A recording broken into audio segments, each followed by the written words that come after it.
આજની ધર્મકથા। પ્રણામ। ઋષિ દત્તાજી। ઇતિહાસનું એક એવું નામ કે જે નામની સાથે જોડાયેલી કથા સાંભળતા સાંભળતા આપણે સ્તબ્ધ થઈ જઈએ। એક 20-21 વર્ષના ઉંમરના એવા એમની સામે આવેલું આ કષ્ટ કેવું એ કેવા ડગાઈ ગયા હશે જ્યારે રાજાએ અચાનકથી ચીસ પાડી અને કનકરથને ક્યાંય જવાની ના પાડી પોતાને, એ તો વસ્તુ બરાબર, પણ આ ઋષિદત્તાને રાક્ષસી કહી અને સંબોધી। કેવું લાગ્યું હશે એમને?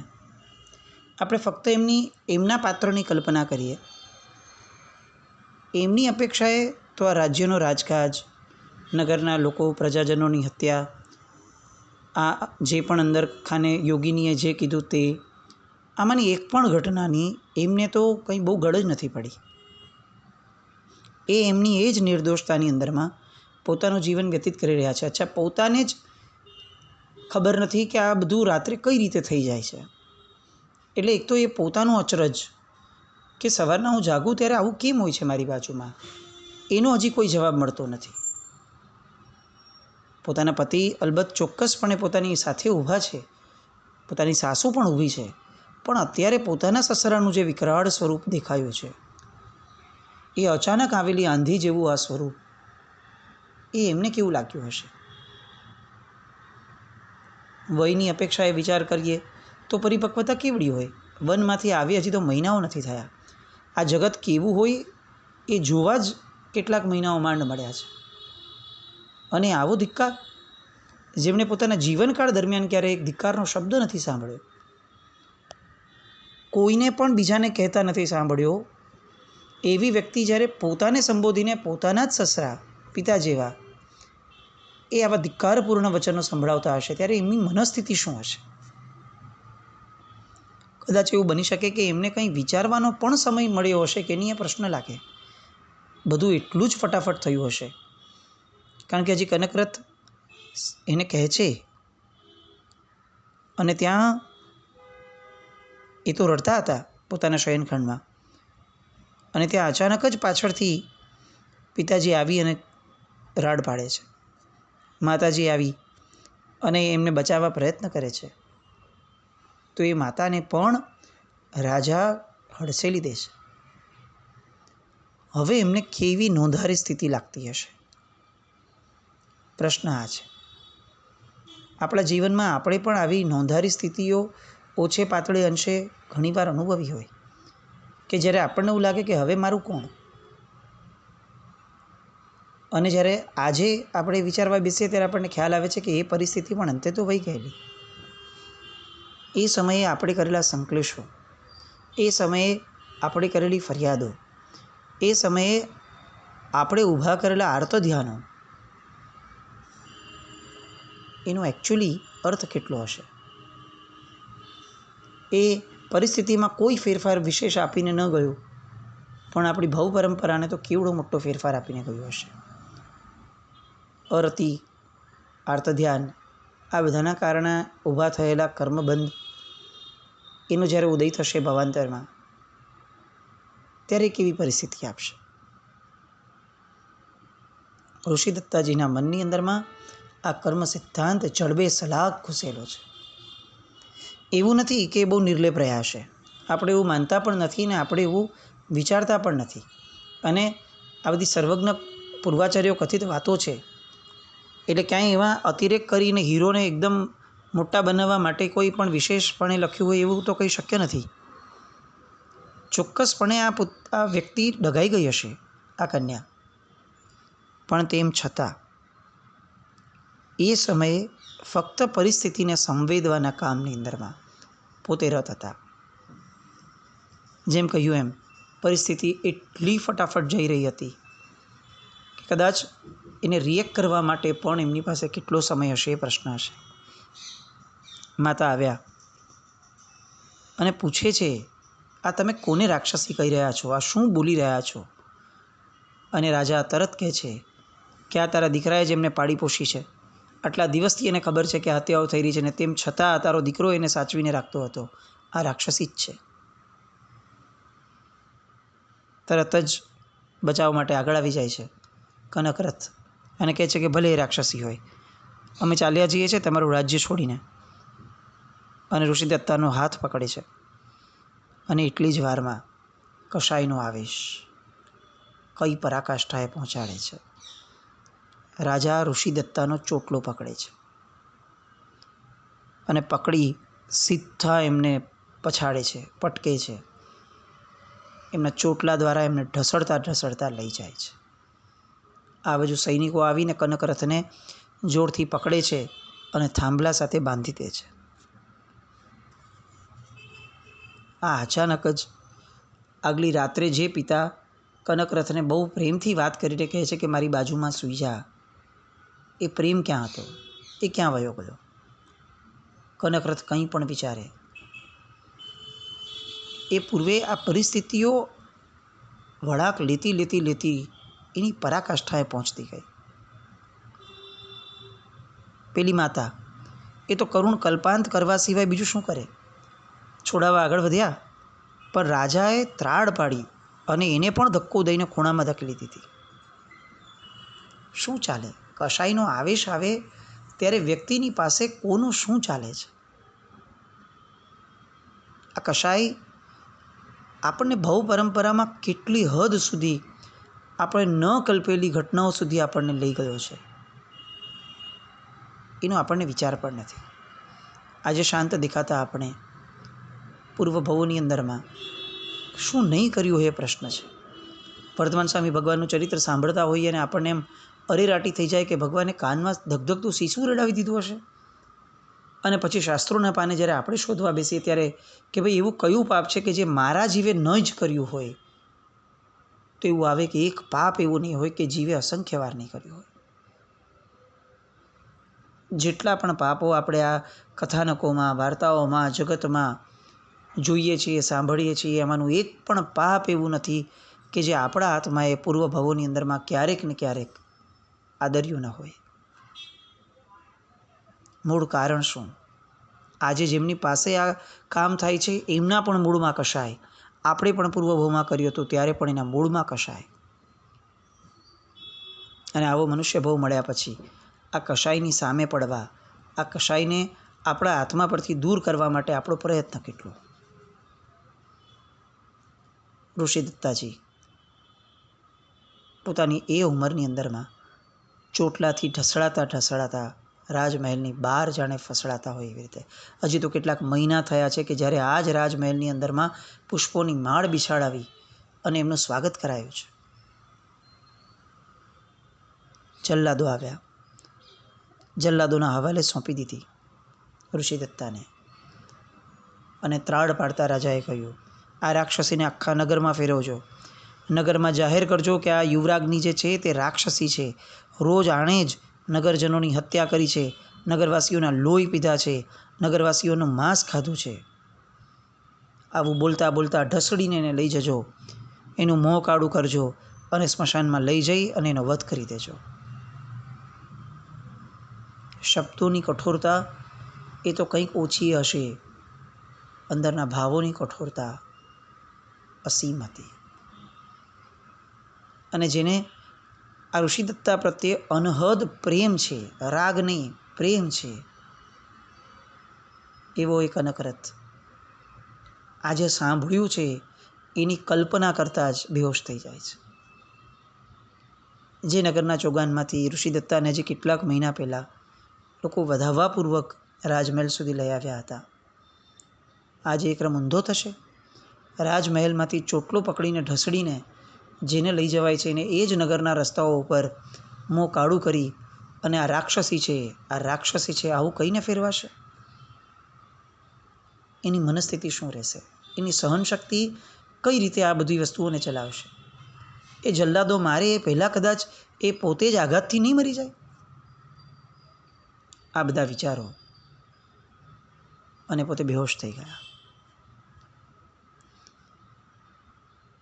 માતા પણ બેહોશ થઈ ગઈ.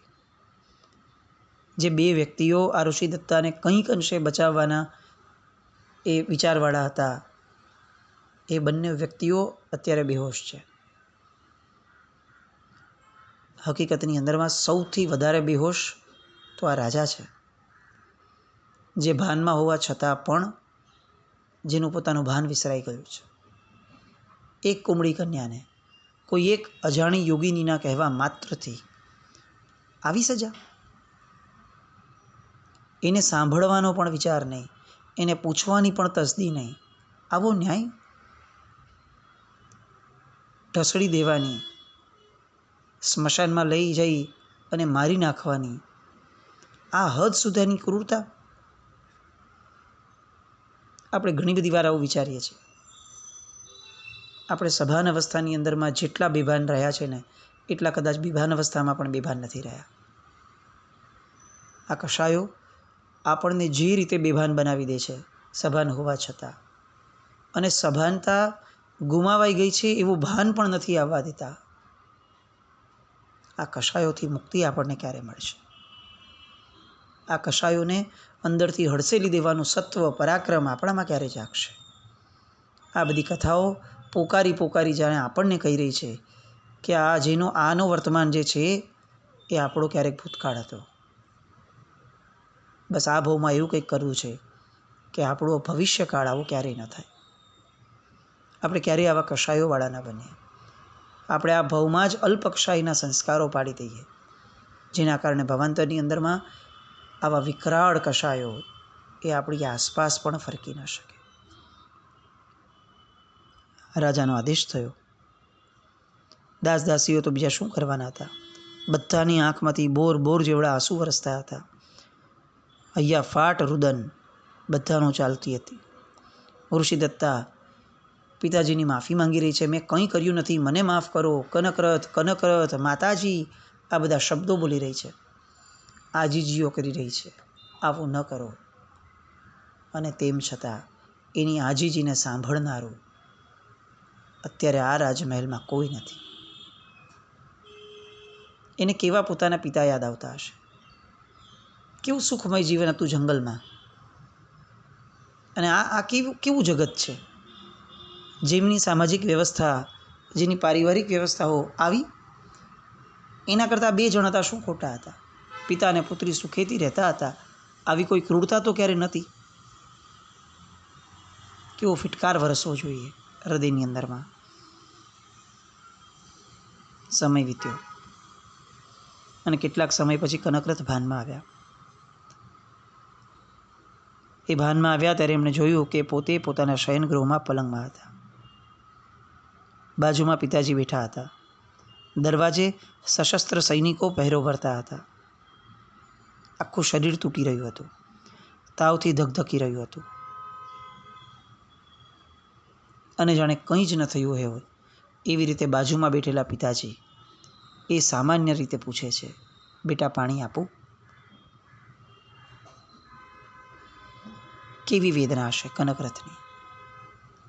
પોતે જેને વચન આપીને લાવ્યા છે રાજર્ષિને કે એમને ક્યાંય દુઃખ નહીં આવવા દઉં, એમણે ક્યારેય ઘૃણા કે તિરસ્કાર જોયા નથી, એમનો અનુભવ પણ હું ક્યારે નહીં થવા દઉં, આવું વચન આપીને લઈ આવેલા છે. અને એની નજર સામે શું થયું? આ હૃદયમાં ઘોર વેદના છે. શરીર જેટલું ધગધગી રહ્યું છે એના કરતાં વધારે એનું અંતર મન ધગધગી રહ્યું છે. પિતાજી તરફ ભયંકર અપ્રીતિ જાગેલી છે. આ રાજમહેલના સુખો, આ રાજકુમારપણું, આ બધા પ્રત્યે અનહદ અણગમો આવી ગયો છે.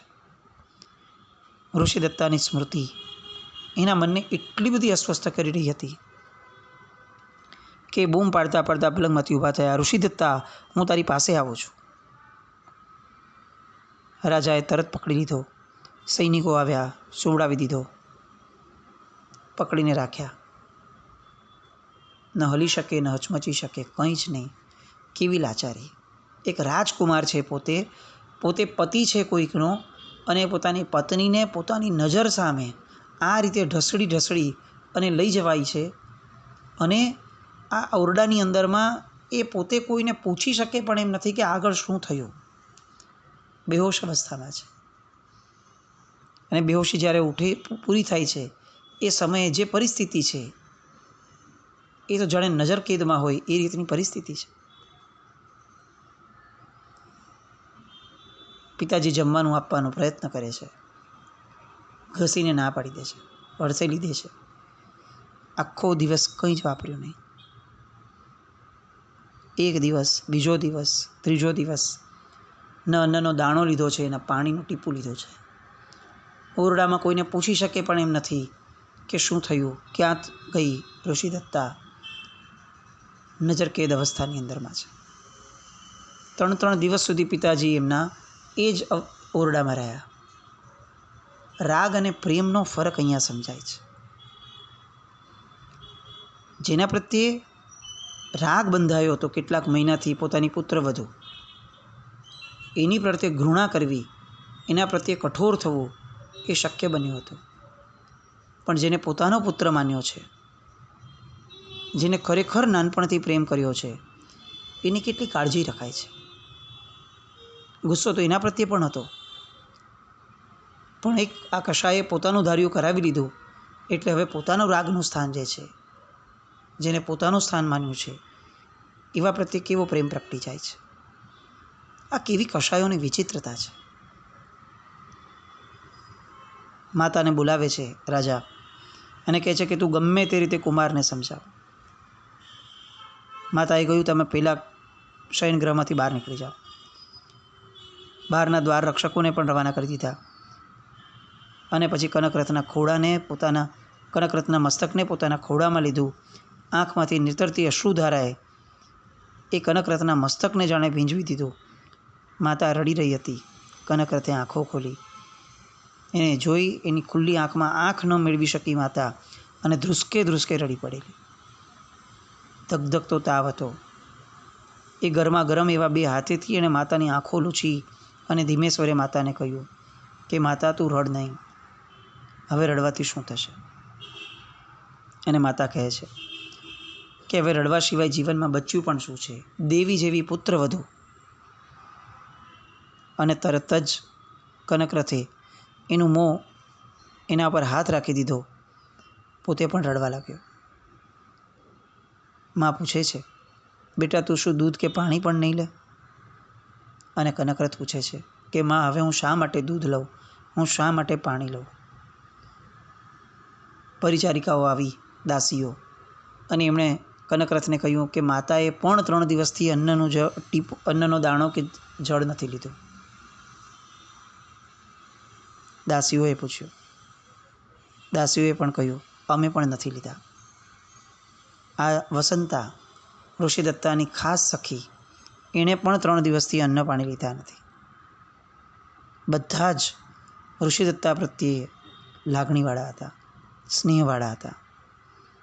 અને હવે કોઈ એક નવું પાત્ર આવ્યું એટલે તરત જ કનકરથે પૂછ્યું કે વસંતા ઋષિદત્તાને અહીંથી લઈ ગયા ત્યારે તું સાથે ગઈ હતી? અને વસંતાએ કીધું કે મને કોણ જવા દે. હું ગઈ હતી, નગરની બહાર ઠેઠ સ્મશાનના દરવાજા સુધી ગઈ હતી. આ જલ્લાદોએ જે રીતે એની હારે વ્યવહાર કર્યો એ હું કહી શકું એમ નથી. અને ત્યાં માતા કહે છે કે પહેલાં પાણી આપો, પહેલાં ભોજનના પ્રબંધ કરાવો, પછી આપણે બધી વાત કરશું. કનકરથ ના પાડે છે કે માં એને ક્યાં ભોજન લીધું હશે, એનું શું થયું હશે, એના સમાચાર ન મળે ત્યાં સુધીમાં હું કઈ રીતે પાણી વાપરું. અને ત્યારે માતા એક શબ્દ બોલે છે. કદાચ આપણે એવું માની શકીએ કે આખી કથામાં આ પ્રસંગોમાંની અંદરમાં સર્વશ્રેષ્ઠ આશ્વાસન કહી શકાય, સર્વશ્રેષ્ઠ વાક્ય કહી શકાય એવું વાક્ય માતાના મુખમાંથી નીકળે છે. કનકરથ ચિંતા નહીં કર, એ મહાસતી છે, ધર્મ એની રક્ષા કરશે જ. શું વિશ્વાસ છે! કઈ માટીના આ લોકો બન્યા હશે એ સમયે, કેવો ધર્મ પ્રત્યેનો વિશ્વાસ હશે. પોતાની નજર સામે જલ્લાદો લઈ ગયા છે, અંદર જે થયું એ કોઈને ખબર નથી. એ જલ્લાદો પણ પાછા આવ્યા નથી, કંઈ જ ખ્યાલમાં નથી. કદાચ આપણા જેવો વ્યક્તિ તો માનીને જ ચાલે કે હવે એ જલ્લાદો એને મારી નાખી હશે. અને એવા સમયે પણ માતાના મુખમાંથી નીકળે છે કે ધર્મ એની રક્ષા કરશે. કયો ધર્મ પચાવ્યો હશે, કેવો ધર્મ કર્યો હશે, કેટલી ધર્મ ક્રિયાઓ કરતા હશે ખબર નથી, પણ ધર્મ કેવો વસ્યો હશે. આવી શ્રદ્ધા, આવો ધર્મ પ્રત્યેનો વિશ્વાસ, અડગ વિશ્વાસ એ આપણા જીવનમાં ક્યારે આવશે? આપણે આપણા જીવનના પ્રસંગોમાં આવું ક્યારે વિચારશું કે ધર્મ મારી રક્ષા કરશે, અને ધર્મ ઉપર છોડી ક્યારે દેશું? ધર્મ પરની આપણી આવી શ્રદ્ધા જે પેલી માતાના મનમાં હતી એવી પણ આપણા હૃદયમાં પ્રવેશે. એવા ભાવ સાથે હવે કનકરથ શું કરે છે, ઋષિદત્તાનું ખરેખર શું થયું છે, અને હવે રાજા રાણી આ બંને કનકરથ સાથે શું વ્યવહાર કરે છે, એ બધી વાત માટે ફરીથી આવતીકાલે મળશું. પણ આ કરુણ કલ્પાંતની પાછળ રહેલી ધર્મ પ્રત્યેની આસ્થા એને આજના દિવસમાં સંવેદીએ. જેના જ્ઞાવૃત્તિ પણ બોલાતું ઈચ્છામિ દુક્કડમ જૈનમ જયતિ શાસન.